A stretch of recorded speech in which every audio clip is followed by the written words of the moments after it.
Voilà. Merci beaucoup. Merci à nos artistes. Yvonne et Yolande. Applaudissements. Merci. Voilà. C'est du tradi moderne. Merci beaucoup. Merci pour cette couleur parfum culture. Merci. Merci pour tout. Monsieur le Président du comité d'organisation, distingués participants, nous reprenons donc les travaux après la cérémonie officielle d'ouverture, la conférence inaugurale et la mini-conférence plénière. Et bien entendu, nous allons faire appel à un sachant qui va donc assurer, il est le modérateur du panel de haut niveau. Eh bien, c'est lui qui va présenter les panélistes, les intervenants, ses invités. Et nous l'annonçons tout simplement. Le professeur Rabani Adamou, nous l'invitons pour s'installer et faire appel à ces panélistes.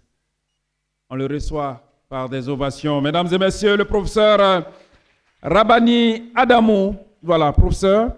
On vous laisse toute la place et vos invités également. Merci beaucoup, monsieur. Ici, on dit le maître de cérémonie. Oui. Merci beaucoup. Merci. Et donc, ce n'est pas monsieur Antoine Sanon, comme c'est écrit sur les documents. Je suis le professeur Adamou Rabani et je suis vraiment honoré d'être présent ce matin pour modérer cette session importante. Donc, je vais, sans plus tarder, inviter les panélistes, le professeur Malin Anglade de l'Académie des sciences,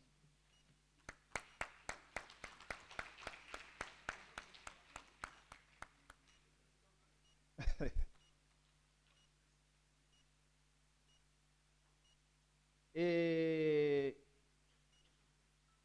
le directeur exécutif de Wascal, donc représenté par le professeur Kone Daouda, qui est le directeur de Capacity Building de Wascal.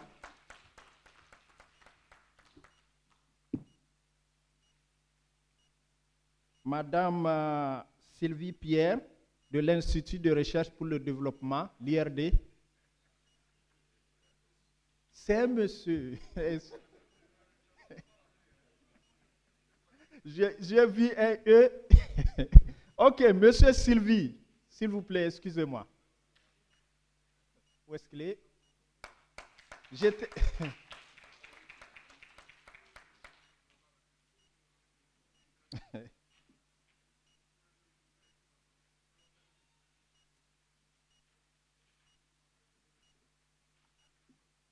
Voilà, et ensuite, le professeur Kwadio Georges du ministère de l'Environnement.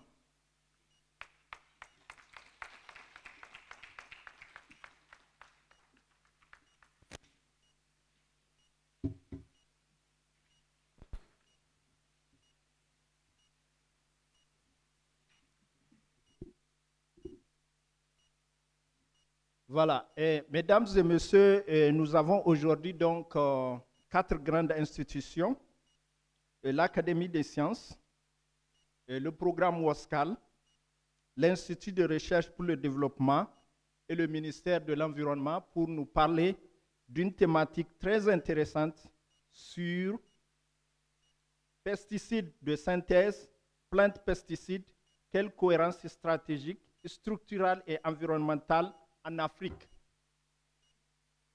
Je vais peut-être un peu déroger à la tradition.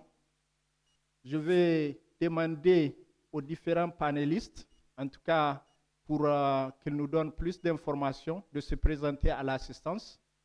Et pour ce qui me concerne, je suis le professeur Adamou Rabani. Je suis de formation chimiste. Ma spécialité, c'est la photochimie.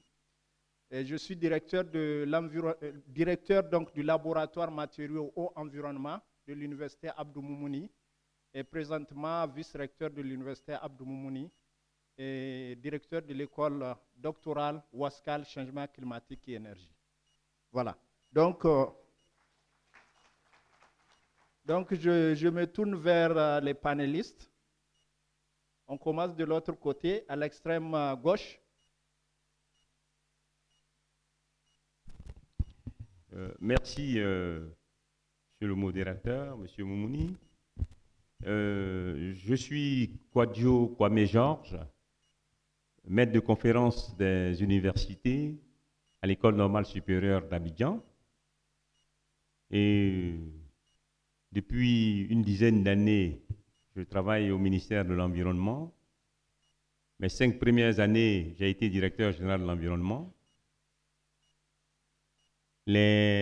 Après, j'ai été coordonnateur de projets, notamment le projet de gestion de pesticides obsolètes et déchets associés.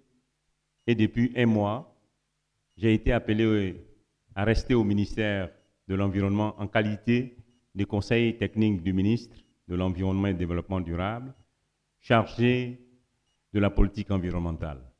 Je vous remercie.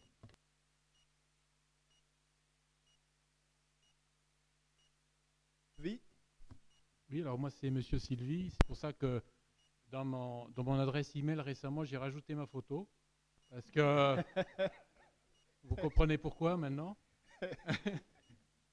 Alors moi je suis chargé de recherche à l'IRD, qui est un institut français de recherche pour le développement, mais j'ai travaillé toute ma vie au CIRAD, en commençant en 84 au Tchad, sur la recherche coton. Le coton est une plante qui a beaucoup de problèmes d'insectes. Je suis entomologiste de formation universitaire et donc je suis parti, après mon doctorat à l'Institut Pasteur, je suis parti au Tchad où je suis resté 4 ans. Ensuite, j'ai continué de travailler au Togo, au Bénin, avec les recherches nationales. Et puis en 98, j'ai quitté l'Afrique pour me rendre en Amérique du Sud, au Paraguay et ensuite au Brésil où je suis resté dans les 2 pays une dizaine d'années. Et donc je suis rentré en France en 2009. Je suis basé à Montpellier. Et depuis Montpellier, j'ai élargi un peu mes connaissances sur les céréales avec des petits projets au Kenya, sur le maïs, avec la fameuse chenille que vous connaissez maintenant, le fameux Fall Armyworm. Et puis j'ai travaillé un peu avec le riz, avec les gens d'Africa Rice au Bénin. Et donc depuis 2015, je m'intéresse aux plantes pesticides, à la suite d'une réunion qui a eu lieu à Dakar dans un système du CIRAD qui s'appelle Divecosis. Il y avait un certain nombre d'étudiants qui présentaient des posters sur l'utilisation des plantes. Et à partir de là, on a créé un réseau qui s'appelle PEPAF, je vous en parlerai plus tard. Et on s'est rendu compte qu'il fallait travailler sur le management des connaissances. Donc aujourd'hui, je travaille sur 2 thématiques. Le management des connaissances sur les plantes pesticides ou les plantes à effet pesticide ou répulsif, et la chenille légionnaire Spodoptera frugiperda qui est arrivée jusqu'en Australie et en Chine, comme vous le savez. Merci. Merci. Le professeur Koné Daouda.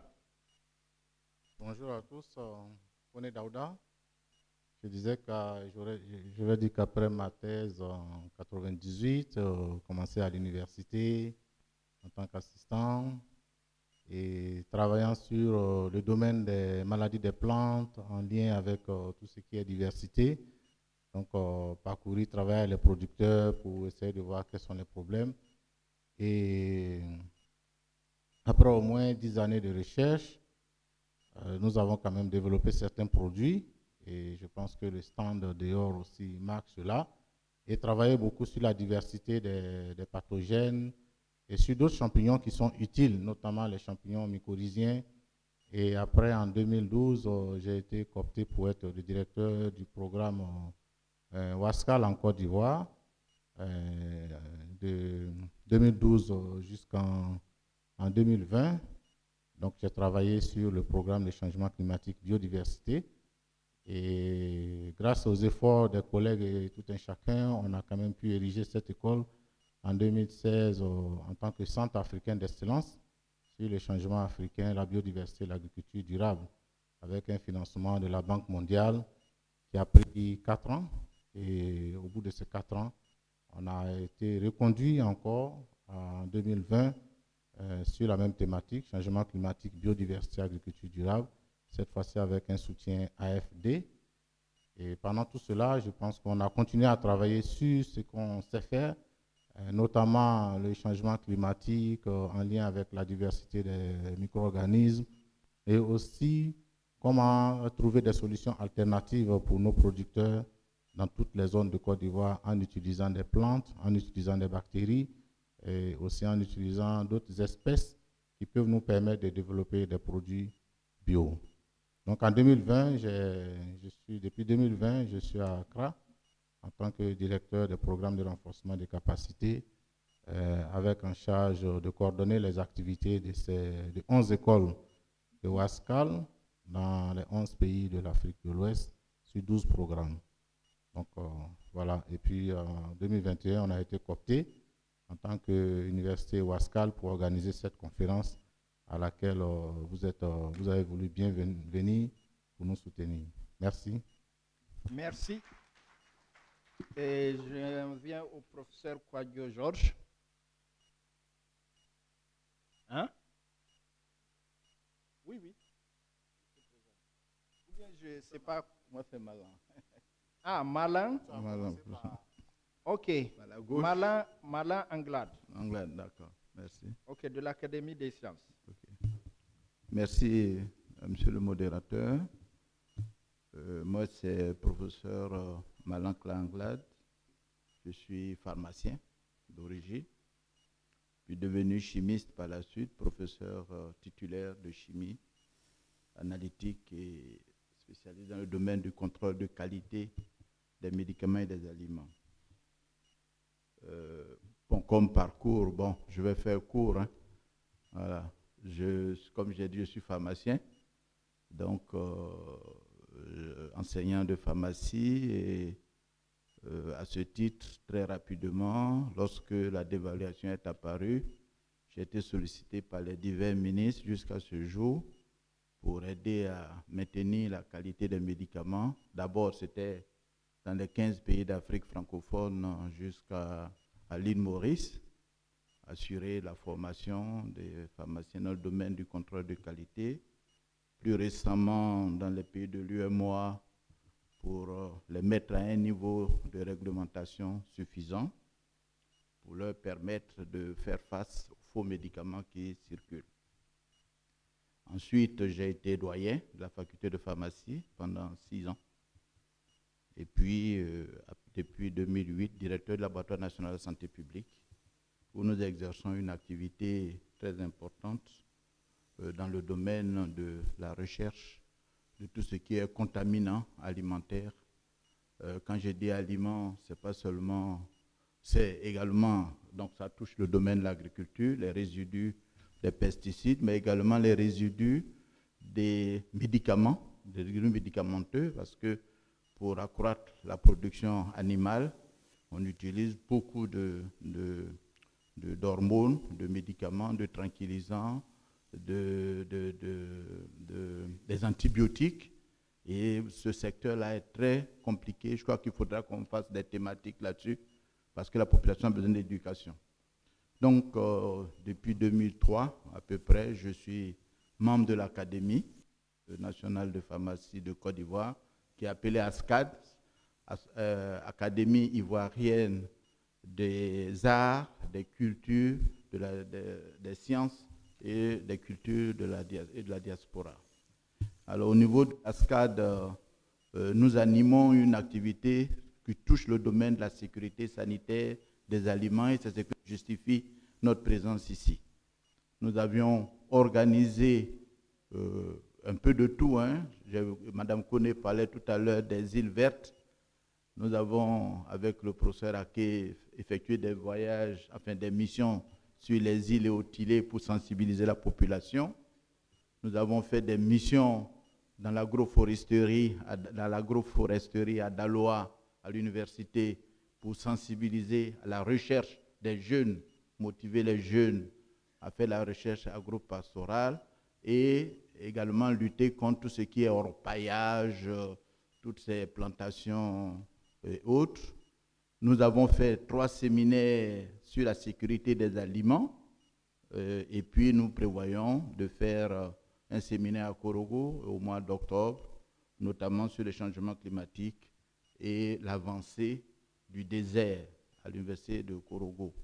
Donc, je suis là au nom de l'ASCAD pour exprimer un peu la volonté de l'ASCAD de ne pas être laissé au bord de la route dans ce grand problème de société qui est son implication dans la problématique globale de la sécurité sanitaire des aliments. Peut-être qu'on aura l'occasion de mieux nous exprimer de façon plus profonde sur ce pourquoi nous sommes là. Voilà. Merci, monsieur le modérateur. Merci beaucoup, professeur Malin. Et pour paraphraser le feu professeur Sibsié, je pense qu'aujourd'hui nous avons des dinosaures en la matière.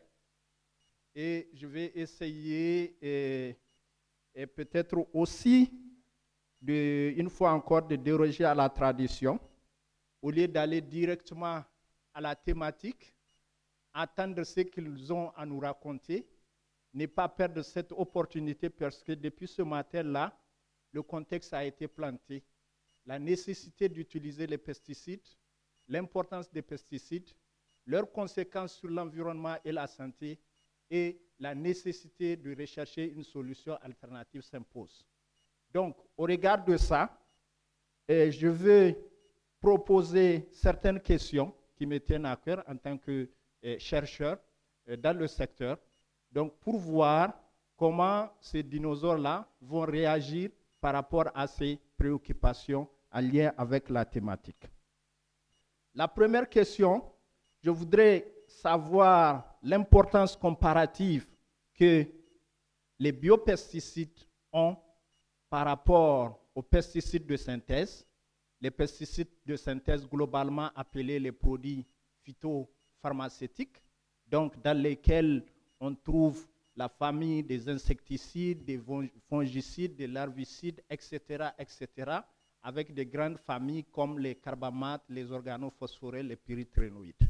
Donc, quelle importance, est, selon vous, ces pesticides, les biopesticides ont par rapport à ces pesticides de synthèse?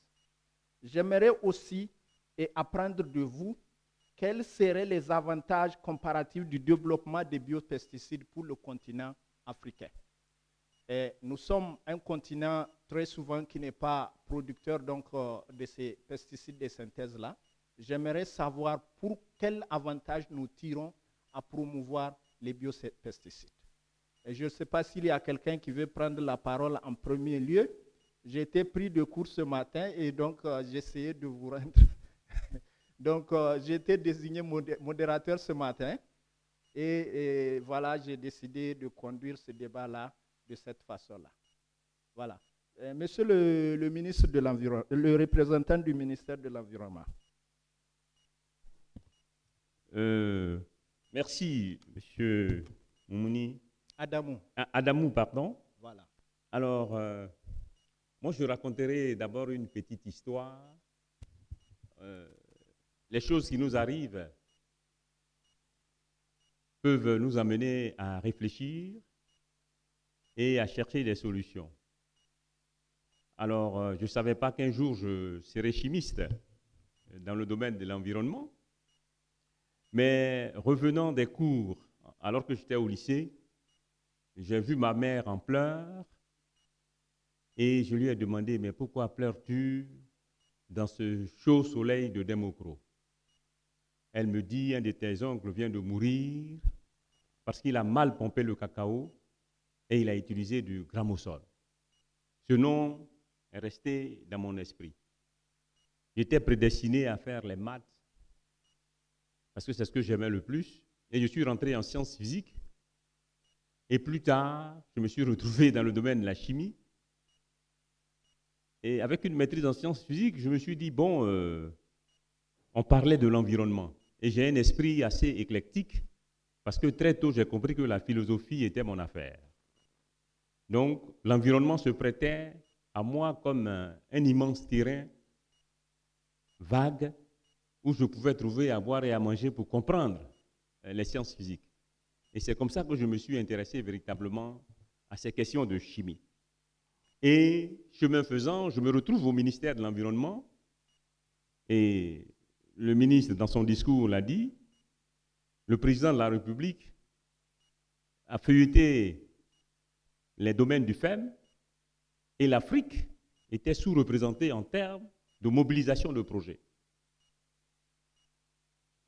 Alors, c'était l'Asie qui était en tête, mobilisait beaucoup de financement, et la Côte d'Ivoire n'avait pas pu mobiliser, après avoir ratifié une série de conventions sur la gestion des produits chimiques, n'avait pas pu encore développer un projet de grande taille. Alors, DG de l'environnement, on veut même de servir un plat que j'aimais bien, la chimie. Donc, on s'est mis là-dedans et on a développé avec la Banque mondiale le projet de gestion des pesticides obsolètes et déchets associés. Pourquoi les pesticides obsolètes? Parce que, au moment où on adressait la question, le ministère de l'Agriculture, qui avait à charge, avec ses agents sur le terrain, de vérifier que les produits phytosanitaires homologués sont bien ceux que nos paysans utilisent, mais parfois ils ont fait des saisies et les ont stockés comme ils peuvent dans les directions régionales. Ils ont été ramassés, ils sont venus avec ça à la Kesta et ils ont mis ça au sous-sol. Et comme la chimie ne ment pas, les odeurs ont commencé à gagner le milieu et très rapidement, ils ont saisi le Siapol à l'effet d'agir. Et le projet venait d'arriver et nous avons commencé à construire le projet. Mais je suis né dans la recherche et j'ai proposé à la Banque mondiale que face aux dégâts, quand on ne sait pas bien utiliser les pesticides comme il faut, qu'est-ce qu'il faut faire? Et moi, je suis né du changement climatique. Donc, on parlait d'énergie renouvelable. Donc, je dis, bon, il faut qu'on arrive aussi à parler de biopesticides. Et nous avons développé une composante, la composante 3, promouvoir, pour répondre à votre question, les alternatives aux pesticides chimiques de synthèse. Alors, on a commencé à regarder autour de nous qui maîtrisait cette question. Et j'ai rencontré un monsieur, il est assis à côté de moi, professeur Kone Daouda. J'ai visité son labo, il m'a dit on peut travailler sur cette question. J'ai dit bon, ok. Et on a choisi un champ pilote à Azaguié. Il était question de lutter contre la pourriture brune du cacao. Et c'est là qu'ils nous ont proposé des avantages comparatifs d'utilisation de biopesticides qu'ils ont fabriqués eux-mêmes. Il peut mieux en parler que moi en termes de caractéristiques et autres et d'utilisation. Et les résultats, à notre grande surprise, je donne toujours des boutades comme ça. Vous arrivez, vous cherchez à découvrir l'amour et puis vous trouvez la femme de votre espérance. On venait de découvrir 2 biopesticides qui ont permis à M. Nko d'avoir en 2019 la meilleure fève de cacao au monde. Alors, et ce qui a suivi, c'est d'aller à l'homologation. Il a parlé des protocoles. Et nous sommes partis à l'homologation. Et ces 2 biopesticides, Astoun et Neko, ont été homologués. Et les résultats sont là. Donc, pour parler d'avantages comparatifs, et pour l'Afrique, c'est vrai que ça serait progressif. Et les petites surfaces, nos petits agriculteurs, il faut qu'on les mette véritablement à l'usage des biopesticides. C'est vraiment vers ça qu'il faut aller, en comparaison avec ce qui se fait dans le domaine énergétique. C'est vrai qu'on ne pourra pas, du coup, remplacer pour les grandes plantations de cacao, de café et autres, mais progressivement, dans une nouvelle approche, avec tous les protocoles qu'il faut, il faut aller véritablement vers les biopesticides. Je vous remercie. Merci beaucoup, professeur Kouadio. Je pense que je vais demander d'applaudir ce monsieur Akon-là. J'arrive parce que depuis ce matin, j'ai entendu le nom de ce monsieur Akon, et très souvent, nous ne savons pas célébrer, en tout cas, nos héros. Donc, je voudrais qu'on applaudisse, en tout cas, ce monsieur qui a utilisé les biopesticides avec succès. Donc, je vais me retourner vers monsieur Sylvie. Oui, alors, moi, ma fille ne m'a pas encore appelé dinosaure. En France, dinosaure, ça équivaut à cimetière des éléphants, quoi. Donc, on n'est pas encore au cimetière des éléphants, Non. heureusement. Mais bon, ok. Alors, les avantages comparatifs des extraits botaniques. Bon, moi, j'ai fait un doctorat sur les champignons entomopathogènes des pucerons. J'ai une formation universitaire, j'ai été sensibilisé à la lutte biologique très tôt. J'ai eu des professeurs comme professeur Ramad, qui était un écologiste, enfin des premiers. Donc j'avais une sensibilité particulière à cette chose-là. Et je me suis retrouvé dans le monde du coton au Tchad, où on mettait des insecticides. On disait massivement, bon, on faisait 6 traitements. Quand je suis allé au Brésil, j'ai vu qu'on faisait 15 à 20 traitements avec des mixtures. Bon, je passe là-dessus. Donc tout est relatif un peu dans cette histoire de pesticides. Mais toujours est-il que j'ai cherché pendant tout ce temps sur le coton à faire autre chose que des insecticides, des pesticides de synthèse. Il se trouve qu'au Bénin, il y avait des producteurs de coton bio. Et les producteurs de coton bio, comme les gens qui font du bio en général, utilisent des extraits de plantes. Donc on a commencé à regarder un petit peu ce que font les gens, est-ce que ça donnait en termes de rendement. Et malheureusement, je dirais, les sociétés cotonnières n'étaient pas vraiment, à cette époque-là, ça a changé un peu, pas tellement intéressées par cette affaire-là. Il fallait remplir les usines d'égrenage de matières premières, il fallait gagner de l'argent là-dessus. Donc, et c'est encore le cas dans certains pays. Donc, si vous voulez, moi j'ai cherché tout le temps. Et il se trouve qu'au Bénin, il y a l'ITA, qui est un centre international de lutte biologique, qui avait travaillé sur la cochenille du manioc et l'introduction d'hyménoptères parasites, qui a ensuite continué sur d'autres espèces invasives. Et eux, ils travaillaient sur les champignons, sur les parasitoïdes, etc. Donc j'ai un peu suivi tout ça d'un peu plus près. Et au final, je me suis rendu compte que, à part l'ITA et l'ICP au Kenya, qui font des multiplications de parasitoïdes, et à part un projet peut-être dans la zone de riz, au Niger, dans ce coin-là, il y a, pour le mil, enfin pour libérer des parasitoïdes du mil, je me suis rendu compte que c'est compliqué. C'est compliqué de faire ça, sauf si on a des laboratoires privés de multiplication de ce genre d'ennemis naturels. Pour les champignons, pareil. Pour les virus d'insectes, n'en parlons pas. Il vous faut des élevages, il vous faut des chenilles, etc. Donc si vous voulez, après avoir fait tout ce tour-là, et connaissant déjà ce qui se faisait en production biologique, je me suis dit, bon, les extraits végétaux, les producteurs utilisent déjà ça, ils font des macérats. Il y a des connaissances traditionnelles. Les végétaux peuvent être présents dans le milieu. Quand on est venu ici, on a vu du Calotropis procera le long des routes, par exemple.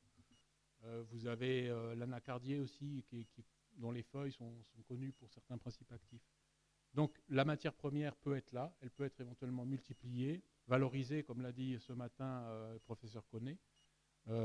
Donc par rapport à toutes les solutions alternatives qui existent, et si on fait une analyse de type SWOT, force, faiblesse, opportunité, menace, les extraits botaniques, sans parler des biopesticides, il faudrait voir la définition, hein, mais les extraits de plantes apparaissent comme une solution presque immédiate et plus facile d'accès, même s'il y a quand même des faiblesses dont on parlera plus tard. Donc les forces, c'est que souvent vous avez plusieurs matières actives à l'intérieur d'un même extrait, donc vous avez plusieurs cibles sur l'insecte, donc vous avez un risque de résistance qui est moindre. Au niveau de la bibliographie, il y a un seul article de Eastman, Murray Eastman, qui est un des pontes de ces études-là, un seul cas de résistance à ce jour. Il y a des études à l'INRA d'Avignon sur des pucerons avec un clone de puceron qui pourrait être résistant à des extraits. Mais en général, vous avez plusieurs molécules actives, donc vous avez plusieurs cibles, et donc moins de cas de résistance. Donc ça, c'est un des avantages. C'est biodégradable, ça se dégrade beaucoup plus vite qu'un pesticide de synthèse en général. Bon, nos amis chimistes nous le confirmeront. Et puis alors vous voyez que c'est aussi un endroit où on est obligé de travailler de manière interdisciplinaire et avec des éléments de la société civile. Donc voilà pour les avantages comparatifs finalement à promouvoir les biopesticides. Ok, merci. Et le professeur Connet.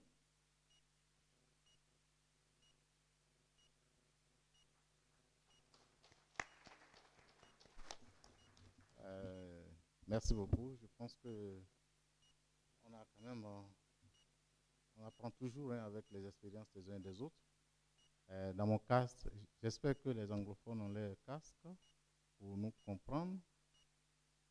Ou bien ils n'ont pas donné de casque. Sinon, ils peuvent les distribuer. Je vois Paul qui n'en a pas. Joshua qui n'en a pas. Donc, pour qu'ils puissent participer à la discussion.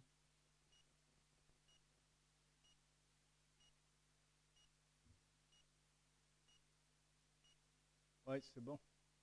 D'accord. D'accord, allez-y. Please, those who want this, they can raise their hand. For the translation. Yeah, for the translation, please. If you need one, you can raise your hand.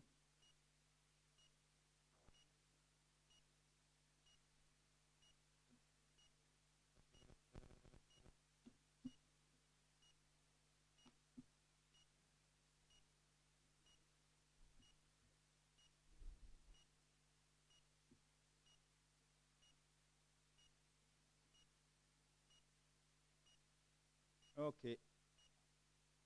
I think it's okay. Ok, merci beaucoup. Je disais que les expériences, on apprend tous les jours aussi. Et nous, à notre niveau, on a quand même l'expérience avec les producteurs. Et comme la plupart du temps, nous travaillons directement avec les producteurs dans ce que nous faisons, parce que l'objectif que nous voulons atteindre, c'est surtout eux. Ensuite, le deuxième objectif, c'est aussi les questions environnementales et la santé aussi de ce producteur-là. Donc, sur ce plan-là, quand on va essayer de voir les avantages comparatifs entre ces produits que nous appelons soit des extraits de plantes qui sont dans le cadre de ce que nous faisons, certes, il y a des avantages parce qu'un extrait de plantes, comme je l'ai dit, il est constitué d'un certain nombre d'éléments chimiques. Je ne suis pas chimiste, mais ils appellent ça des chémotypes ou des substances à partir desquelles chaque substance a une cible. On a l'avantage d'avoir dans le produit plusieurs substances qui vont agir en synergie pour assurer l'effet d'inhibition attendu. Ça, c'est cet avantage qu'on a. C'est pour ça que les résistances sont difficiles à observer parce qu'il y a il y a un effet de synergie par rapport à un produit de synthèse dont la matière active a une cible. Et lorsqu'il y a des effets de contournement et qu'il y a des effets d'adaptation avec les traitements répétés, forcément, on assiste à des résistances dépendamment de l'agent pathogène ou de la fréquence d'utilisation même souvent du produit. Et donc ça, c'est un élément comparatif. Ensuite, on sait aussi qu'on n'apprend pas beaucoup de choses aux gens en matière d'effet de ces produits. Vous allez voir les grands films comme Monsanto, elles sont toujours traduites en justice. Ce sont les plus grands producteurs de ces éléments-là. Toujours, il y a des procès en justice. C'est vrai que souvent, on utilise l'argent pour réussir. On a vu qu'aussi, avec l'utilisation de certains produits en Martinique, en Guadeloupe, aujourd'hui, il y a toujours même des femmes qui n'arrivent pas à accoucher. Et des enfants qui subissent toujours les effets résiduels de certains produits qui ont été traités depuis plus de 20-30 ans. Et aujourd'hui, dans les bananeraies, qui fait que jusqu'à aujourd'hui, certaines générations subissent ces effets-là.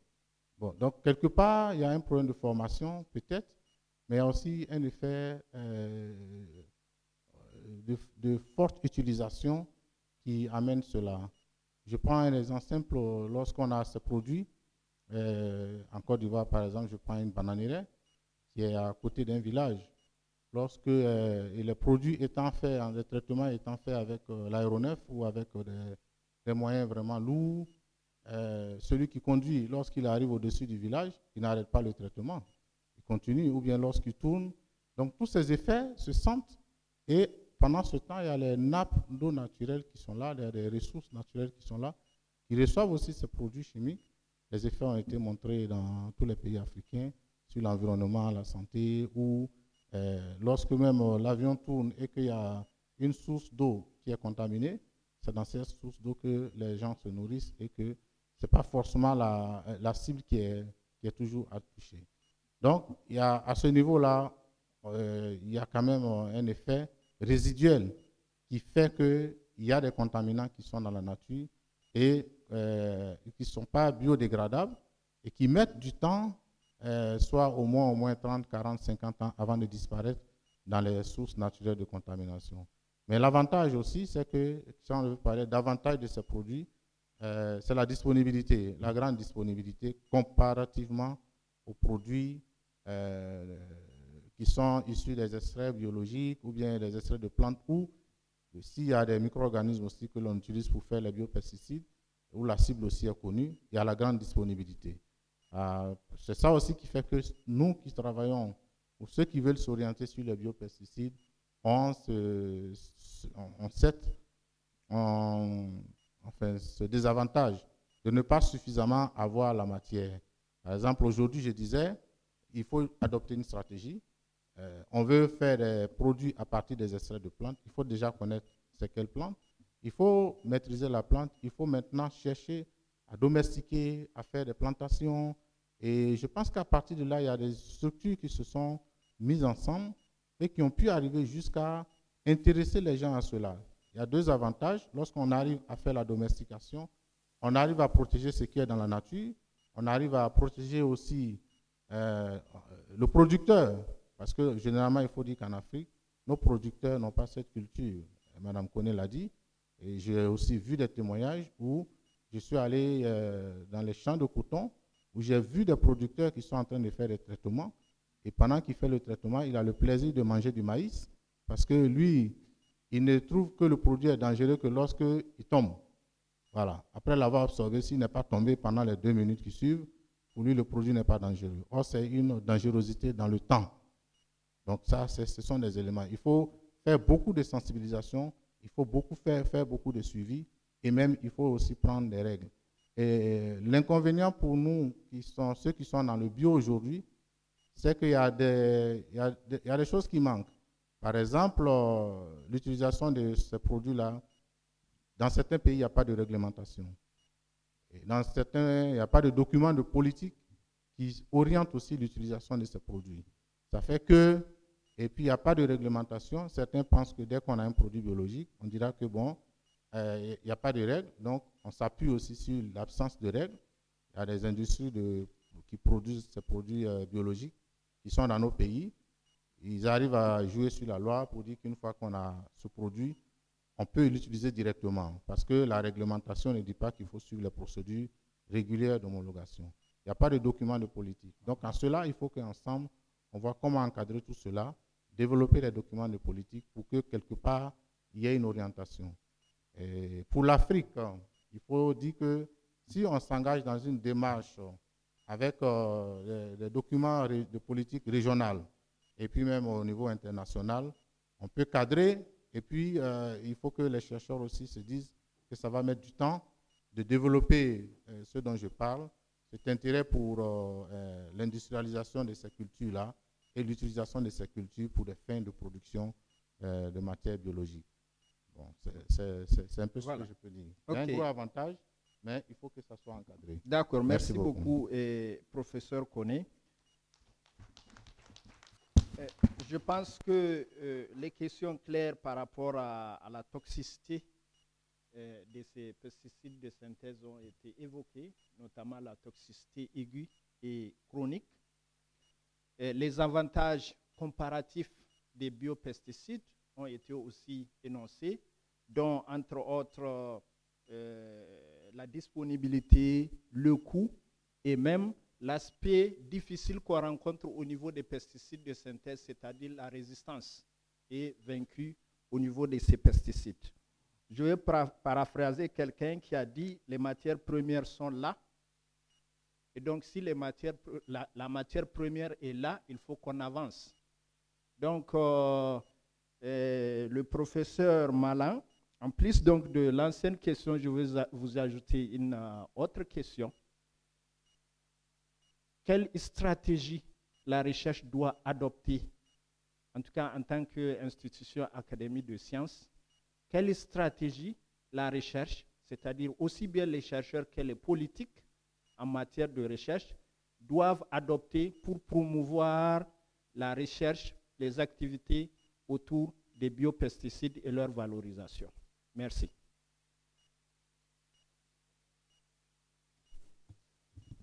Merci, monsieur le modérateur.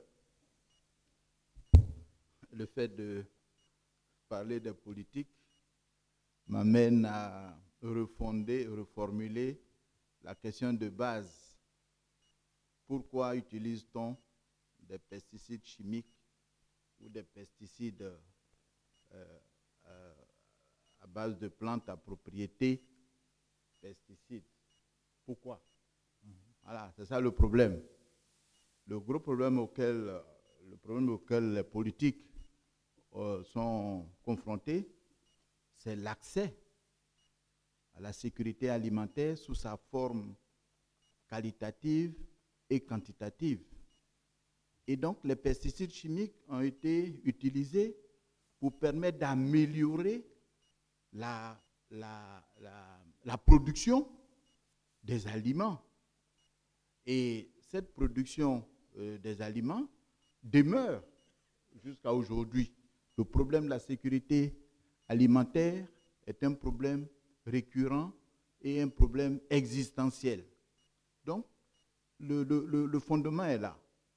Nous, au niveau de la SCAD, nous embrassons le problème dans sa linéarité. Bien sûr, aujourd'hui, on souhaite faire la promotion, une démarche pour promouvoir les plantes pesticides, mais il ne faut pas abattre les pesticides chimiques qui peut-être ont été, nous on parle de mésusage, ont été mal utilisés dans le passé. Les gens qui l'ont utilisé n'ont pas été bien formés. Georges a évoqué les incidents qu'il y a eu. Aujourd'hui en Côte d'Ivoire, nous on est en aval. Tous les risques, tous les problèmes de santé liés à l'utilisation des pesticides, c'est ma structure qui les gère en aval. Les poissons morts dans la région de Passe, à Dabou, qu'on a dû aller chercher, les intoxications à Biétry, tout récemment, quelqu'un a parlé d'Odiéné, mais nous sommes sur le terrain pour vivre les conséquences du mésusage. Donc, nous pensons que bon, les gens, certains disent qu'il ne faille pas. Je pense qu'il ne faut pas vraiment opposer les pesticides d'origine biologique aux pesticides d'origine chimique. C'est une démarche. Et comme je dis ici à un chimiste qui est dans la salle, on fait comme nous on utilise en analytique, pour séparer plusieurs composés, on utilise ce qu'on appelle des gradients de concentration. C'est-à-dire, on part un solvant pour séparer les composés, on parle au départ, par exemple, de 90% d'eau, 10% de méthanol, et puis au cours de l'analyse, on essaye de modifier les quantités de manière à pouvoir prendre tout ce qui est dans la plante. Donc, pour revenir à la question, je voudrais dire que le problème des pesticides chimiques a permis d'avancer dans l'accès à la nourriture, l'accessibilité alimentaire. Il y a eu des conséquences. Nous, en tant que pharmaciens ou en tant que médecins, on connaît les conséquences qu'il y a. Vous allez dans les plantations, on a tous fils de planteurs. Il a parlé de la gamaline, on a parlé de tous les pesticides. Les gens ne sont pas éduqués. Vous demandez aux gens d'aller pulvériser les pesticides chimiques, au lieu de mettre des masques, mais le moindre petit masque, ils ne le mettent pas. Ils pulvérisent en hauteur. Le soir, ils rentrent, ils ont les yeux irrités, ils toussent et ils vous disent qu'ils sont malades. J'ai dit, mais c'est vous-même que vous êtes rendus malades. Donc, il y a ce fait-là. Alors, autre chose que je voudrais évoquer. Il y a une problématique qui est réelle.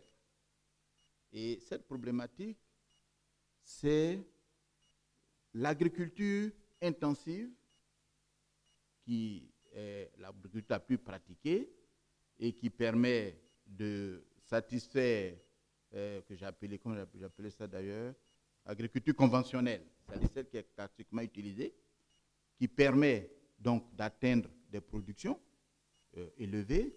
Et puis il y a ce que je vais appeler l'agriculture durable, qui va nous permettre d'utiliser, donc dans ces pratiques de développement durable, des pesticides à base, bon, comme on disait tout à l'heure entre nous là, est-ce qu'on doit dire des plantes pesticides ou bien des plantes à activité pesticide, ou bien des plantes ayant des propriétés pesticides, parce que ce n'est pas la même chose, voyez-vous, voilà. Et donc ça c'est, on parlait de pesticides, qu'on a pestidental, c'est ça non, dans les définitions.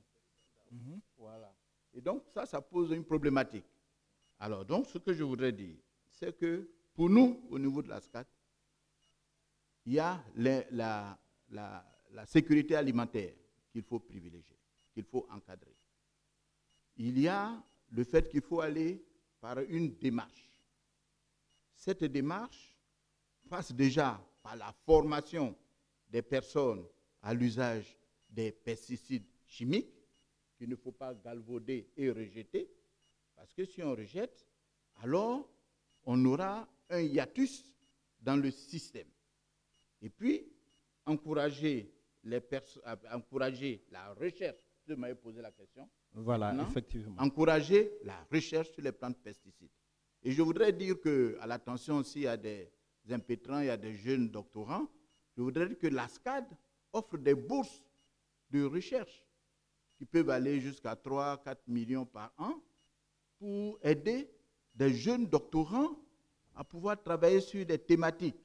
Et sur ces thématiques de recherche, la SCAD peut soutenir ces recherches. Mais, et ça il a dit, Daouda, les plantes ne sont pas inoffensives. Voilà, les plantes ne sont pas inoffensives. Il a pris 2 exemples. Bon, il y a des exemples, hein. Les nimes sont utilisés, le tabac est utilisé, il a parlé du jatropha, il a parlé aussi qu'on appelle l'eucalyptus. Il y a d'autres plantes. Mais ces plantes contiennent des substances, monsieur le modérateur, et qui peuvent aussi causer des dégâts si on ne les a pas bien maîtrisées et si l'utilisation n'a pas été maîtrisée. Et je pense aussi, il y a un élément auquel on n'a pas pensé, c'est la recherche vis-à-vis des espèces résistantes aux maladies. Parce que ça, on n'en parle pas, mais c'est très important. Ça peut être une piste. C'est une 3e voie, si vous voulez, hein, mon frère Daouda. C'est-à-dire le fait qu'on cherche des plantes qui résistent. On a vu les agronomes ici faire des recherches sur des plantes qui ont résisté à certaines pathologies. Et donc, il est clair que les plantes à activité pesticide constituent vraiment un challenge par rapport à la lutte contre les insectes, contre les prédateurs des plantes, d'accord? Mais je voudrais aussi que ce soit encadré. Et ce que je crains très souvent, parce qu'on a connu la même chose avec les médicaments. Lorsqu'on a commencé à faire la recherche sur les médicaments, les gens se sont levés en disant « Oh, les médicaments chimiques sont mauvais, on va utiliser des médicaments à base de plantes. » Alors, ils ont commencé à avaler les médicaments à base de plantes à tort et à travers. Mais ils ont bousillé les reins, ils ont bousillé le foie à cause des polyphénols, à cause de certains alcaloïdes qui étaient très mauvais. Et ces gens-là, au lieu de mourir peut-être de leur hypertension, ils sont morts d'une insuffisance rénale générée par le fait qu'ils ont bu trop de feuilles d'avocatier ou bien trop de feuilles de manguier. Et ça, il faut donc qu'on y aille mollo en mesurant tous les risques liés à cela. Parce que chez nous, et puis l'autre aspect, dans la recherche, vous m'avez posé la question sur la recherche, il ne faut pas faire la fausse recherche. beaucoup sont partis en voulant synthétiser la substantifique moelle dans la plante qui fait l'activité traditionnelle. Et on s'est aperçu que la synthèse d'un produit chimique cristallisé n'a pas la même propriété que le totum d'extrait de plantes que les gens utilisent au village. Donc, moi, l'utilisation des plantes, pour nous, au niveau de la chimie, au niveau de la pharmacie et autres, c'est une piste. C'est une piste, j'allais dire, ouverte. C'est une piste d'avenir. Mais il ne faut pas forcément dire que parce qu'on peut utiliser les plantes à propriété pesticide aujourd'hui. Et puis, enfin, je pose le problème, il faudra les homologuer. Il faudra les homologuer. Parce que si on dit à chacun, préparez vous-même votre...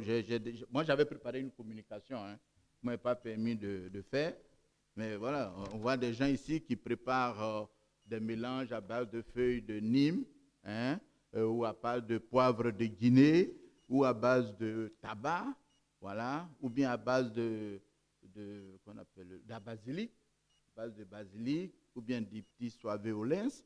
Les gens les préparent, à quelle quantité d'eau, quelle concentration. Donc je pense qu'aujourd'hui, le débat, c'est vrai, il faut favoriser les plantes à propriété pesticide, mais il faut que les structures comme celles que gère mon frère Daouda puissent aussi penser au volet encadrement et pour qu'on n'ait pas d'autres accidents qu'on mettra sur le compte de la tante ou bien de l'oncle qui était jaloux de ce que la plantation de l'autre réussit. Voilà. Donc ça c'est des premiers propos, mais on peut parler encore. Merci beaucoup, le professeur Malin. Et pour rebondir sur la même question, je vais me tourner vers le représentant du ministère de l'Environnement. La recherche, on l'a dit, elle est importante autour donc de ces biopesticides. Mais très souvent, dans nos centres de recherche, dans nos universités, on la pratique de manière informelle. Qu'est-ce que j'appelle de manière informelle? C'est quand un chercheur se décide à faire la recherche, qu'il prend la thématique et il l'aborde. Et nous sommes rendus compte, à travers les présentations de ce matin, l'avantage comparatif que le continent africain a par rapport aux biopesticides. Comment nos politiques peuvent décider de manière formelle une stratégie de développement de la recherche autour des biopesticides, pour que ça soit vraiment une politique réfléchie, peut-être concertée à l'échelle régionale, et pour qu'on puisse tirer profit de cet avantage comparatif qu'a le continent africain par rapport aux biopesticides. Voilà. Les questions, vous avez essayé de donner déjà des réponses en analysant la question que vous m'envoyez. Alors, moi j'ai eu la double casquette. Dans nos universités, les chercheurs, en moyenne qui réussissent, se débrouillent tant bien que mal en utilisant leur propre énergie interne. On a fait toutes les grèves pour essayer d'éveiller le politique à aider le chercheur à mieux être impliqué dans le développement. Puisqu'on ne va pas recréer la roue. Tous les pays développés se sont basés sur deux éléments importants, l'éducation et la recherche. Donc si on veut se développer, ce sont deux mamelles qu'il faut utiliser raisonnablement. Donc, de l'enseignement en arrivant à l'administration, ayant vu qu'on a ratifié un certain nombre de conventions sur la gestion écologiquement rationnelle des produits chimiques et déchets, il fallait faire le lien entre l'administration et la recherche, et le monde de la recherche. C'était déjà la première stratégie à mettre en place. Parfois, lorsqu'on veut aller dans certains domaines, il y a le cadre juridique qui freinent aussi le secteur privé. Donc, il faut améliorer le cadre juridique pour permettre au secteur privé d'être sécurisé avec un environnement juridique qui le protège et qui permet de signer de bons partenariats publics-privés pour pouvoir adresser des questions comme celle-là. On ne réinvente pas la roue. Sur le changement climatique, le diagnostic a été fait par la recherche. Alors, au début, pour la petite histoire, les gens ont voulu comprendre le changement climatique dans leur secteur d'activité. Mais ils n'ont pas réussi.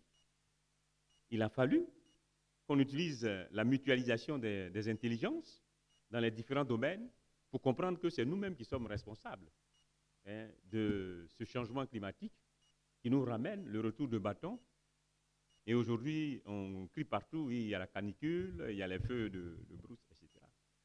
Donc, pour moi, c'est la synergie d'action entre la recherche, les chercheurs, le doyen l'a dit, ceux qui savent doivent éclairer les politiques. Si on doit taper le tam-tam matin, midi, soir pour leur dire aux politiques, ne prenez pas des décisions sans vous appuyer sur l'expertise scientifique du moment. C'est vrai qu'après, il y a des débats de toutes sortes où on dit non, on a vu à la Covid. On avait l'impression que bon, les chercheurs, c'est des êtres spontanés qui pouvaient trouver des solutions immédiates. Non, la recherche a son protocole et on suit cette démarche pour pouvoir nous rassurer. Mais dans des périodes de crise, il faut faire aussi des bons en avant. Excusez-moi de vous couper. Vous êtes enseignant-chercheur. Oui. Au niveau du ministère de l'Environnement. On a aussi des enseignants-chercheurs au ministère de l'Enseignement supérieur. Vous êtes tous convaincus de l'importance d'une recherche, par exemple, autour de cette thématique, les biopesticides. Qu'est-ce que vous pouvez faire pour formaliser la recherche et promouvoir le développement de cette thématique, par exemple, en Côte d'Ivoire? Ok. Peut-être que j'ai été long, mais dans le discours du directeur de cabinet adjoint, et récemment, on était à la SOACHIM, la Société ouest-africaine de chimie, et on avait posé la problématique chimie facteur d'émergence. Et la réponse qui a été donnée, et je l'ai dit tout à l'heure, le cadre, l'environnement juridique. Il y a une loi sur la recherche et l'innovation qui va prendre en compte ces questions-là pour mieux intégrer l'action de la recherche dans le développement de la nation. Une problématique comme celle-là, et j'ai donné le cas de l'exemple, il a fallu changer simplement le titre de la composante pour faire de la recherche. Parce que le bailleur a une façon de comprendre la recherche dans les projets de développement. Or, en tant que DG, je me suis rendu compte que quand vous allez à l'international, sur les débats, sur les conventions chimiques, on a besoin d'expertise de la recherche. Et en Afrique, on a des trous dans les données. Et on dit des choses sur l'Afrique avec des trous. Donc, la décision qu'on va donner à l'Afrique d'exécuter, c'est une décision à trous. Ça va nous emmener vers le trou, le goulot d'étranglement. Donc, il faut faire de la recherche. Donc, il faut convaincre nos politiques de créer le cadre qui permet aux chercheurs de faire de la recherche pour soutenir le développement. Mais ça, quand vous êtes convaincu, vous le faites tous les jours à la place où vous êtes, avec les mots, avec les gestes, avec les exemples, pour dire à nos décideurs que c'est vrai, on n'est pas assez fort, mais on a quand même la matière grise pour pouvoir être fort pour adresser ces questions. J'ai donné les exemples et les résultats sont là. Monsieur Nko Ambroise a hissé la Côte d'Ivoire avec la meilleure fève de cacao au monde grâce aux biopesticides qui ont été utilisés dans son champ en y ajoutant d'autres techniques appropriées pour y arriver. Et c'est grâce à nos chercheurs. Maintenant, et nous avons dit, dans cette même veine, en attendant que la réglementation soit, on a un comité pesticides. Donc, il faut aller à l'homologation de ces 2 biopesticides. Et on y est parti. Donc, il y a les petits pas et on informe le gouvernement des progrès que nous faisons Et les résultats de cette conférence vont nous permettre de faire une note au ministre, avec son collègue, le ministre de la Recherche, de faire en sorte que la question des biopesticides, avec tout l'encadrement qu'il faut, pour qu'on y avance. Et la recherche, je ne dirais pas que c'est l'inconnu, mais avec le peu de choses qu'on sait, on peut atteindre des zones inespérées. Et il faut s'y engager. C'est sur ça que je vais terminer. Il faut oser, toujours oser, pour ne pas laisser la place aux autres. Merci. Merci beaucoup, professeur Kwadjo. Et donc, si j'ai bien compris, je pense que l'environnement est favorable. Ce que vous avez dit n'est pas tombé dans l'oreille d'un sourd. Les chercheurs sont dans cette salle-là. L'un des outputs, les résultats importants d'une telle rencontre, c'est par exemple d'aboutir à un projet intégrateur autour de cette thématique-là. La représentante du FEM nous a édifié sur les possibilités qui existent en termes de ressources financières pour pouvoir accompagner. Et je pense bien, avec votre intervention, on a aussi le soutien politique nécessaire et la capacité donc de fédérer les autres acteurs autour de cette thématique-là. Donc désormais, la balle est entre les mains des chercheurs ou les pieds des chercheurs ivoiriens et des chercheurs africains pour proposer en tout cas un projet intégrateur autour de la thématique biopesticides. Et je reviens à M. Sylvie Pierre avec une question, pas totalement la même chose. Je sais que dans cette salle-là, il y a des jeunes chercheurs, il y a des doctorants, il y a des jeunes assistants, des maîtres assistants, et certainement qui ont été gagnés ce matin par cette thématique-là et qui souhaiteront conduire leur avenir et la recherche autour des biopesticides. En tant qu'élément de l'Institut de recherche pour le développement, l'IRD, qui a une longue expérience, quels conseils vous pouvez leur donner pour réussir dans une telle démarche, pour réussir leur recherche autour des biopesticides? Je m'attendais un peu à cette question et j'allais l'aborder dans mon troisième point, si j'avais eu 3 points. Alors, c'est vrai que dans ce genre de réunion, les jeunes viennent souvent me voir à la fin et qu'est-ce qu'il faut faire, etc. Déjà, qu'est-ce qu'il faut faire? Il faut faire des bonnes études, il faut sortir pratiquement major de sa promotion. Bon, c'est pas facile pour tout le monde et c'est pas limitatif. Vous pouvez, si vous êtes passionné par ce que vous faites, vous pouvez ne pas être major et vous pouvez quand même faire de la recherche. Après, les bailleurs de fonds et les instituts comme les nôtres, CIRAD et IRD, alors l'IRD c'est un peu différent du CIRAD. Le CIRAD c'est un établissement public à caractère industriel et commercial qui fonctionne beaucoup avec des projets de recherche et qui doit faire des ressources propres jusqu'à hauteur de 30%. Donc en fait, le CIRAD monte des projets avec des partenaires qui sont souvent des partenaires nationaux, en Afrique en tout cas, enfin partout, mais ici en particulier. Et c'est à l'intérieur de ce projet-là qu'il y a des définitions de bourses pour des doctorats en général. Pour les masters, c'est plus compliqué, mais en France aussi, il faut des projets pour financer des sujets de stage de master. Donc si l'étudiant il a déjà une bonne formation, un bon diplôme de base et qui postule à ce genre de ressources, des actions incitatives du CIRAD par exemple, à l'IRD il y a aussi d'autres éléments, il a plus de chances de réussir, surtout s'il est intégré dans un projet qui concerne le cacao ou une plante tropicale, qui sont les plantes de prédilection de nos organismes. Donc après, il y a la consultation des sites internet pour voir quels sont les stages qui sont proposés, etc. Mais nous, on a régulièrement des étudiants qui viennent en France pour faire des stages, et on a aussi des doctorants. Et je vais même vous donner une autre nouvelle, c'est qu'aujourd'hui, il y a des recrutements d'étrangers, des gens qui n'ont pas la nationalité française, mais qui peuvent être recrutés avec des contrats à durée indéterminée. Récemment, on a recruté une jeune femme malgache qui va aller travailler non pas à Madagascar, mais au Bénin. Et inversement, on a un Béninois qui va aller travailler à Madagascar, on a un Camerounais qui est basé au Burkina Faso. Donc vous voyez, aujourd'hui, les postes s'ouvrent. Ce sont souvent des gens qui ont fait un doctorat avec le CIRAD et qui poursuivent.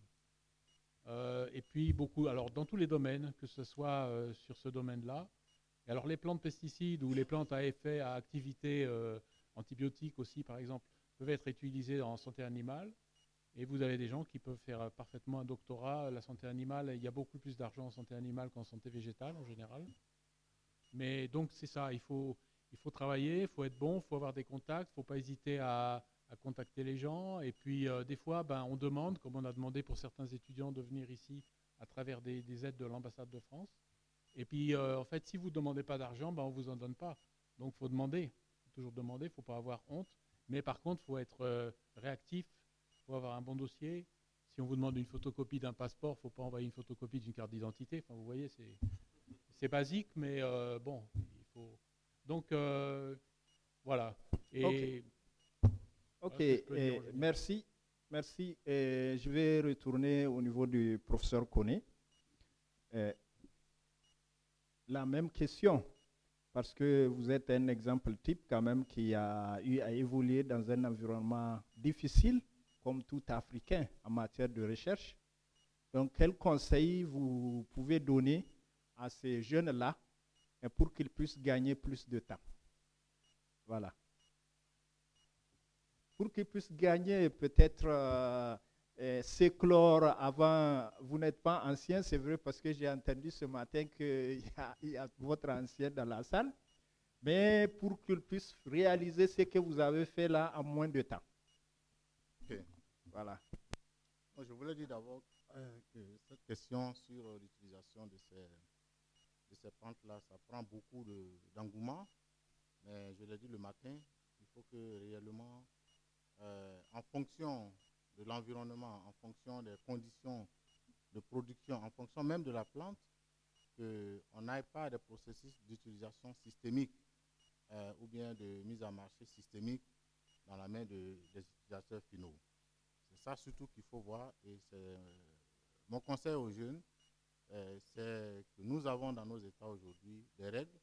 Il faut forcément, et je le répète encore, tous les essais de plantes ne sont pas forcément toxiques, mais tous aussi ne sont pas sains. Donc il va falloir suivre les procédures, quelle que soit la nature du produit que vous avez. C'est vrai, il y a une efficacité, comme je l'ai dit, avec des synergies d'action. Il y a une efficacité avec des synergies d'action dont on a parlé, mais j'ai aussi évoqué la question de disponibilité, qui fait que aujourd'hui, quand vous-même prenez au niveau de la vente des produits en Côte d'Ivoire, le niveau de vente de ces produits, les spécialistes sont là, CropLife, ils sont là.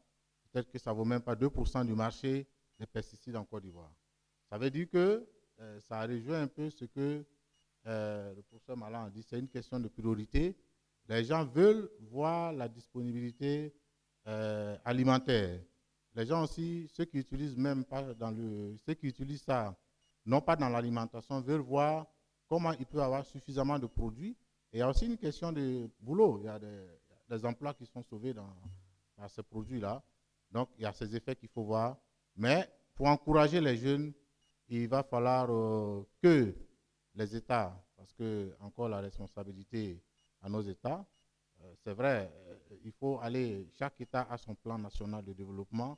On a quand même des guides bien précis en la matière, des objectifs de développement durable. Dans les objectifs de développement durable de nos États, il faut qu'ils prévoient des financements.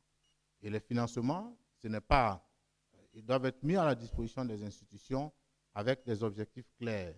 Voilà ce que nous voulons. En Europe aujourd'hui, ils se sont dit, après 2035, on ne veut plus voir de voitures à diesel. Toutes les voitures, normalement, doivent être soit électriques à 100%, ou les voitures doivent être de cette nature. Mais ils mettront les moyens. La communauté économique européenne mettra les moyens.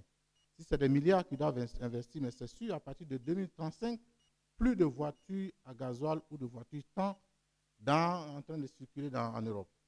Nos États aussi peuvent le faire. À partir de ça, on a des objectifs de développement durable. Il faut fixer des jalons pour que ces objectifs-là soient atteints. Mais ça ne peut pas être atteint si on ne donne pas le financement nécessaire. C'est vrai, il y a des institutions internationales, la Banque mondiale, le FEM, l'AFD, tout cela sont des institutions internationales, mais les États doivent initier. Je suis content aujourd'hui de savoir que, par exemple, notre ministre a dit qu'il va augmenter, l'enveloppe est en train d'être augmentée. Ça, ce sont des choses qu'on veut voir. Augmenter l'enveloppe de recherche en faisant des propositions à nos États. Mais ce n'est pas de dire aux gens, débrouillez-vous, vous savez bien que les gens ont besoin de ça. Aujourd'hui, tous ceux qui veulent faire un doctorat, ils vont dire non, en faisant ça, peut-être que je peux facilement avoir le doctorat. Mais ce n'est pas le fait d'avoir le doctorat. Parce qu'après, il faut défendre que tu as un doctorat, que ce doctorat va servir à l'activité que tu vas mener. Donc, encore une fois de plus, ce que j'aimerais dire aux jeunes, c'est effectivement, il faut travailler dans la thématique, mais il faut se fier sur vraiment une expertise réelle. Il faut aussi suivre les procédures. Il faut s'assurer que vous avez les fonds nécessaires et je pense que nous sommes là aussi pour les encadrer dans ce sens. Mais voilà, nos institutions de recherche, le CNRA, les universités, toutes les institutions de recherche ont besoin de financement des activités de recherche.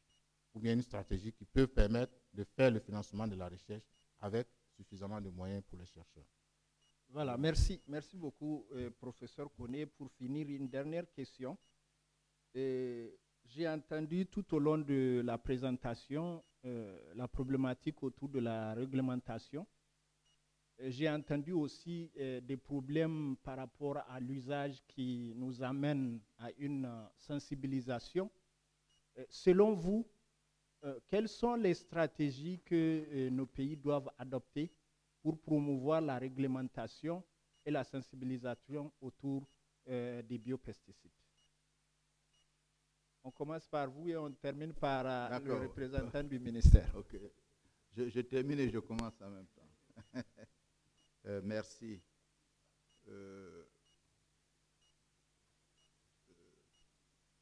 Je voudrais dire une chose qui est très importante, parce que, bon, nous, on est fonctionnaires, hein. Ça veut donc dire qu'on est dans les ministères depuis plusieurs années. Je n'ose pas dire, parce que après on m'a dit qu'il est trop vieux, mais depuis une cinquantaine d'années, on est dans les ministères. C'est la difficulté, vous parlez de la recherche, la difficulté, c'est le passage de relais. C'est le passage de relais qui est la difficulté. Aujourd'hui, nous sommes là avec notre ministre Diawara, hein, avec discuter de ce thème, avec des spécialistes qui sont là, des chercheurs, qui, je suis sûr, travaillent au quotidien pour faire avancer, comme diraient les anciens blancs, le schmilblick. Mais on va, je m'excuse, un autre ministre peut arriver demain, il va dire que ça c'était la priorité du ministre Diawara. Et lui, il a une autre priorité. Moi, je le dis, hein. Voilà, je le dis. C'est pas critiquer, mais c'est ça la réalité. Et donc, vous allez vous retrouver, peut-être qu'il y avait eu un financement qui avait été prévu dans le budget N+1 pour financer cette activité, mais le nouvel entrant, s'il a une autre priorité, le budget que vous avez prévu N+1 ira ailleurs. C'est ça, mon frère. Et ça, c'est valable chez toi, c'est Niger, non? Voilà, tout ça, je connais. Parce que moi, j'ai bourlingué dans tous les pays là par rapport au problème de réglementation pharmaceutique. Alors, je rebondis pour dire qu'aujourd'hui, nous avons des cadres pour la réglementation. Nous avons, dans le cadre de nos 8 pays de l'UMOA, un organe qui est basé à Ouagadougou, qui aujourd'hui fait l'homologation des médicaments vétérinaires. Nous sommes dans la tentative de faire l'homologation des médicaments à usage humain. Nous avons au niveau de la CEDEAO l'OAS, qui encadre très bien ce domaine-là pour faire l'homologation des médicaments à base de plantes. Donc, on parle de bioplantes, là, enfin de plantes pesticides. Donc, on a déjà ces organismes-là qui sont en mesure de faire la réglementation. pour que on puisse. Mais est-ce que dans chaque pays, le minimum requis pour atteindre la plateforme, est-ce que c'est fait? Je ne raconte pas ma vie, mais c'est les expériences. J'ai fait 1 mois dans chaque pays de l'UMOA en 2010 à 2011, pendant que ça chauffait en Côte d'Ivoire. Bon, bref, pour harmoniser les politiques pharmaceutiques, pour les renforcer. D'accord? Et il y a eu un règlement qui a été pris par l'UMOA. Or, vous savez que le règlement à l'UMOA, mon frère Daouda connaît ce système-là, un règlement s'impose à nos États. D'accord? Mais jusqu'à aujourd'hui, il y a peut-être seulement 2 ou 3 pays qui se sont alignés pour créer des autorités. C'est ça, la réalité. Et donc, on peut avoir un cadre au niveau régional pour nous entendre en tant que spécialistes, pour pouvoir avancer. Et puis, quand on arrive à l'intérieur, les choses changent. Est-ce que vous savez que, par exemple, dans l'espace UMOA, il y a la libre circulation des pharmaciens, peut-être même des médecins, des architectes, des avocats. Mais combien au Niger il y a de pharmaciens burkinabés implantés? Combien? C'est ça. Donc je veux dire que, bon, j'ai peut-être glissé un peu, mais je reviens au fondamental, pour dire que la recherche, nous au niveau de la SCAD, tout à l'heure, il y a le professeur Ake qui me disait que mon voisin de gauche est son élève, et il me présentait l'élève de mon voisin de gauche. Nous, là-bas, on est des vétérans. Voilà, c'est-à-dire qu'on a des 3e générations de chercheurs. Voilà. Mais nous sommes en train d'imaginer qu'à côté d'un gars comme Ake Sévérin, il y a ce qu'on appelle un assistant académicien qui vole tout son savoir, qui régère un peu tout ce qu'il a comme document pour pouvoir poursuivre ses activités intellectuelles qu'il a menées pour ne pas que ça s'arrête à Ake Sévérin. Donc je pense que ce sont des cadres comme ça qu'on peut faire. Et c'est pour ça que je vous ai dit tout à l'heure que l'académie offre des bourses. Simplement pour ne, même malgré les âges, hein, les gens ils ont 92 ans, 95 ans. Bon, nous les 60 et quelques, là on est jeunes là-bas. Voilà. Voilà. Et cette recherche, parce que la recherche là, ce n'est pas une affaire, tu fais et puis bon, tu as tous les résultats et puis tu publies et puis c'est fini. Une recherche doit être dynamique, elle doit être continue, elle doit être, comme vous dites là, vous êtes éternel, c'est ça? Voilà, elle doit être pérenne, elle doit s'adapter. Je suis sûr qu'on parle des plantes à propriété herbicide, mais les professeurs Lorion Guédé et autres, à l'époque, enseignaient la culture de plantes à activité antiseptique en même temps que des cultures vivrières. Et en pharmacie, on enseigne aussi l'utilisation de certaines plantes, le Sympopogon citratus, les Nîmes, là, j'ai oublié son nom, le margousier, là. Bon, je n'ai pas dit son nom en latin, c'est trop compliqué. Azaderica, quelque chose là. Voilà. Ces choses-là, quand vous les plantez, ça chasse également un peu certains insectes. Donc, moi, je pense que la thématique de recherche que je voulais proposer, c'est au-delà des extraits de plantes à propriété herbicide, pourquoi aussi ne pas chercher les plantes qui, plantées en même temps que, peuvent également...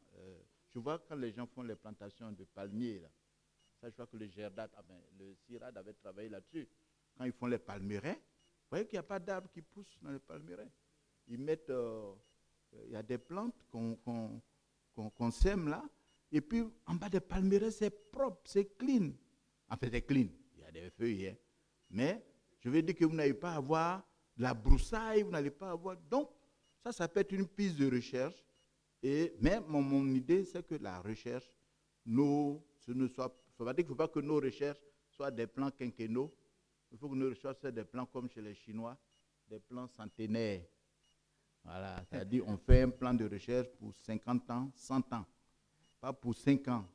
Voilà. Voilà. Si on fait ça, on va avancer. Donc Merci. vous voyez, en Afrique, on ne se fatigue pas d'écouter les dinosaures. Voilà. Ok. C'est ce que je voulais dire. Ok, donc pour aller rapidement, une minute. Mot de la fin. Oui, sur la même question. Fini en même temps. Mon mot de la fin, alors comme il dit, pour le politique, la fin justifie les moyens. Mais ce n'est pas F-I-N, hein, F-A-I-M. Voilà. La fin justifie les moyens. Ils doivent nourrir leur population. Ils doivent faire l'accessibilité, l'abordabilité, disent les anglophones, aux aliments essentiels. Eux, c'est ça qui les préoccupe. Nous, les scientifiques, on doit les accompagner en leur disant, OK, on peut y arriver, mais il y a des moyens.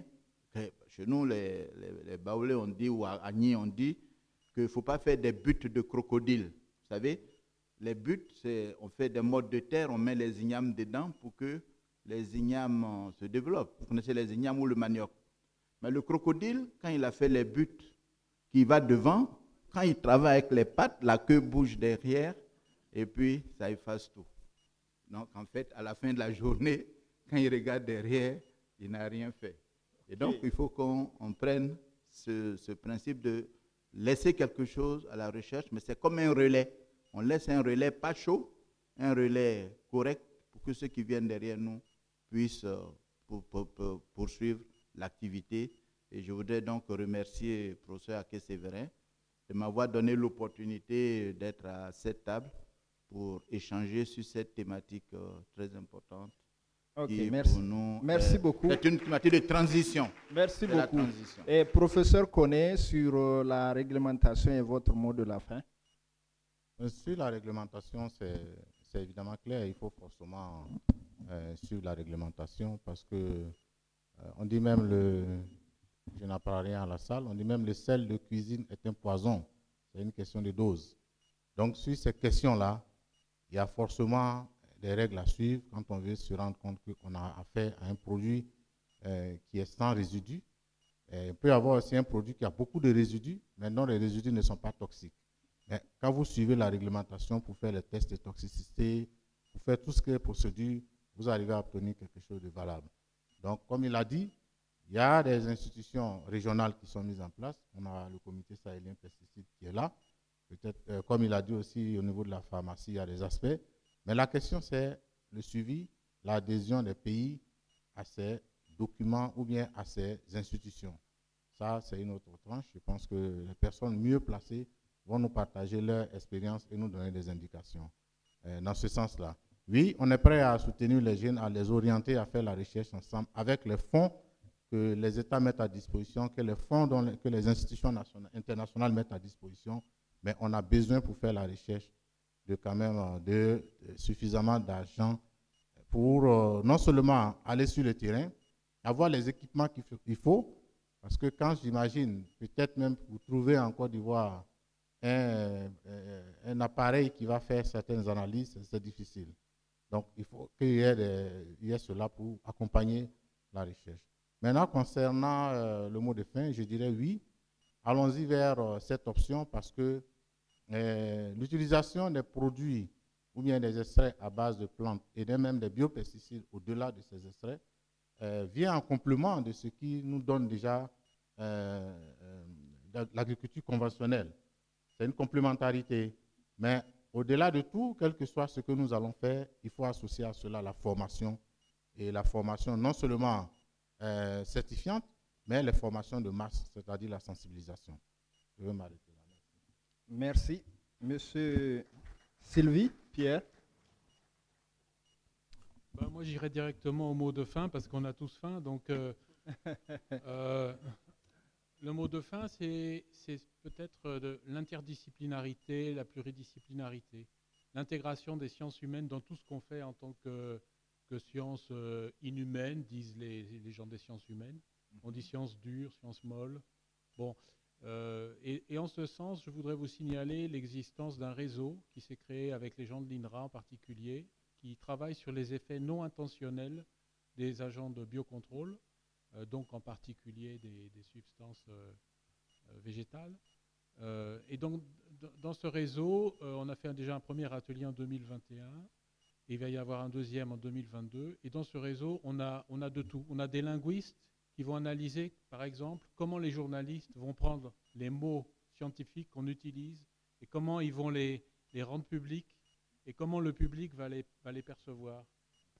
On a eu une philosophe aussi qui était là. Et c'est très intéressant d'avoir des gens des sciences humaines avec nous pour la sociologie, et plus les économistes, etc. Et souvent, c'est ce qui manque un peu dans nos assemblées de sciences dures ou de sciences inhumaines pour les gens des sciences humaines. Donc c'est un peu la recommandation que je ferais pour aller dans les... Et donc la présence des politiques aussi, elle est importante, mais vous l'avez rappelé, le temps politique, ce n'est pas le temps de la science. Et la difficulté qu'on a dans des instances, dans des comités d'évaluation, c'est que souvent vous avez les scientifiques qui donnent des résultats, mais souvent la prise de décision, ce n'est pas les scientifiques qui la font, ce sont les politiques. Et les politiques, ils ont des contraintes qui sont les leurs et qui font que parfois vous émettez un avis positif ou négatif et puis ça ne suit pas derrière parce qu'il n'y a pas les mêmes contraintes et il faut le comprendre et voilà, il faut faire avec. Mais les gens des sciences humaines sont là pour nous aider à partager tout ça et avancer. Merci beaucoup. Merci beaucoup, Monsieur Sylvie. Professeur Quadio. C'est la minute en reparlant de la connaissance. Alors, quand j'étais jeune, je vieillis, donc je parle de jeunesse.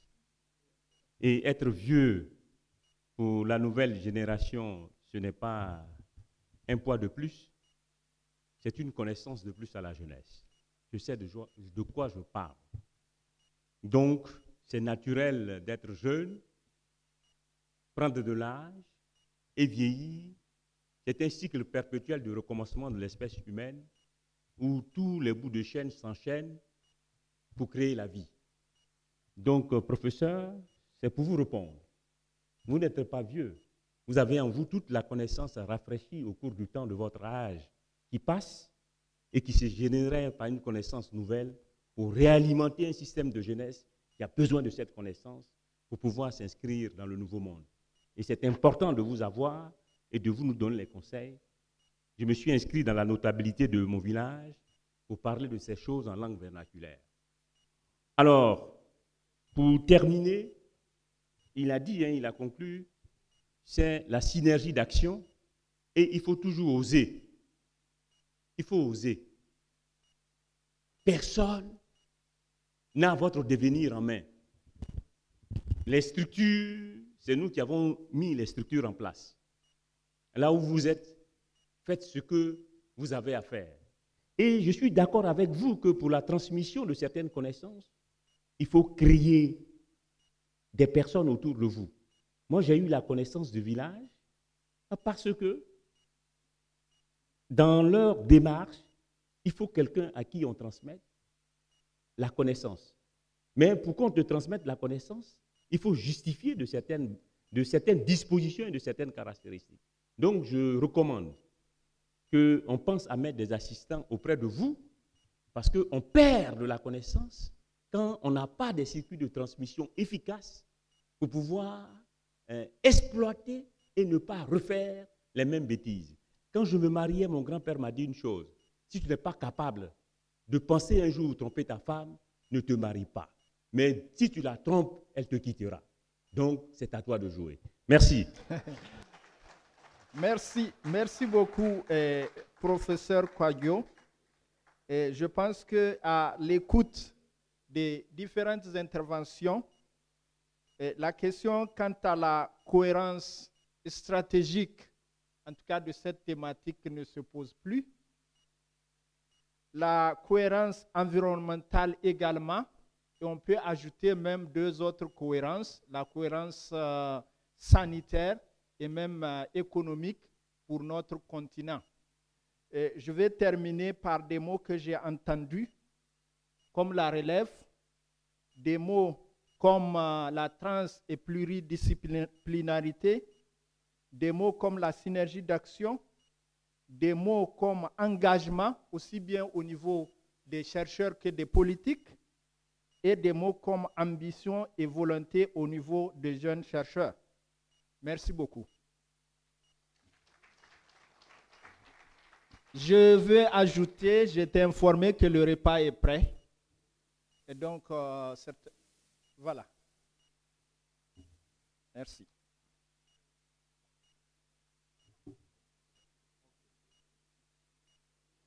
Mesdames et messieurs, bien senti pour le professeur Rabani Adamou, mais également pour nos valeureux panélistes. Merci beaucoup à nos vaillants professeurs.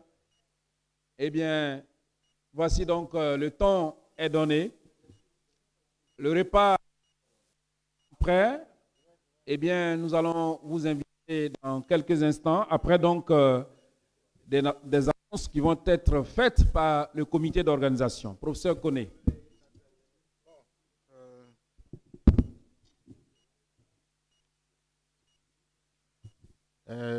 Trois annonces. La première, c'est que nous sommes là pour une rencontre scientifique. C'est vrai, il y aura des présentations de posters, il y aura des communications. Il est question qu'à la fin, on puisse donner des primes. La meilleure présentation orale, communication orale sera primée avec 50 pounds. Bon, allez-y sur Internet pour faire les calculs. Le meilleur poster aussi sera primé avec aussi le même montant de 50 pounds. Bon, donc, le professeur Ake, le professeur Joshua, comme le professeur Ake est le président de la commission scientifique, je pense qu'il va se rapprocher du professeur Joshua pour voir un peu les conditions de sélection de la meilleure communication à la fin et du meilleur poster. Il y aura aussi une réunion de l'Association internationale des plantes pesticides le mercredi à l'après-midi. Donc, ceux qui sont dans cette association vont être informés. Il s'agit d'une réunion pour renouveler les instances. Bon, si vous ne recevez pas de mail, restez tranquille, il n'y a pas de problème. Bon, donc le reste, je vais gérer en interne. Je vous remercie et puis, comme on le dit, on va au repas. Merci. Merci au professeur Koné Daouda. Il est donc le président du comité d'organisation. Merci pour ces annonces. Alors, le déjeuner, c'est pour maintenant. Nous allons rompre le pain ensemble et revenir dans cette même salle pour suivre et aborder la thématique impact des pesticides sur l'environnement et la santé. Et nous aurons 2 mini-conférences plénières après donc cette présentation. Et bien entendu, les modérateurs, donc, comme l'a fait tout à l'heure le professeur Adamou, vont se charger de ces différentes séquences. Voilà, on va y aller pour le déjeuner. 45 minutes, c'est bon? Voilà, 30 minutes de repas, 15 minutes de prédigestion. Voilà, merci beaucoup. Bonne dégustation à toutes et à tous. Les hôtesses sont là pour vous orienter par rapport aux différents buffets. Merci et à tout de suite. Merci encore.